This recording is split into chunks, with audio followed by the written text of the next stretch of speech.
Happy new year! అందరికీ నూతన సంవత్సర శుభాకాంక్షలు. న్యూ ఇయర్ రోజు సాయంత్రం సరదాగా బయటకు వచ్చాం. అలా తిరుగుతూ రాజగోపురం దగ్గర ఆగాం. ఆ సాయంత్రం రాజగోపురం దగ్గర చాలా చాలా బాగుంది వాతావరణం. అప్పుడే చీకట్లు పడుతున్నాయి. స్వర్ణముఖి నది మీద నుండి వచ్చే చల్లని గాలి, ఇంకా లైట్, అదొక డిఫరెంట్ లైట్.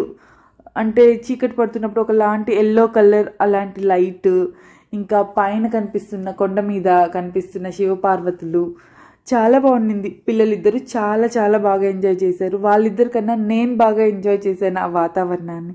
అయినా కాళహస్తి చాలా బాగుంటుందండి. ముఖ్యంగా ఈ రాజగోపురం కొత్తది కట్టాక ఇంకా బాగుంది. ఇది లేకపోతే అసలు కాళహస్తికి తల లేకుండా శరీరం ఉంటుంది కదా, అలా అనిపిస్తుంది. కాళహస్తిలో ఉండి కూడా గుడి దగ్గరికి, గుడి సరౌండింగ్స్ దగ్గరికి ఎప్పుడో ఒకసారి 3 నెలలకో 6 నెలలకో ఒకసారి వస్తుంటే బాధగా ఉంది.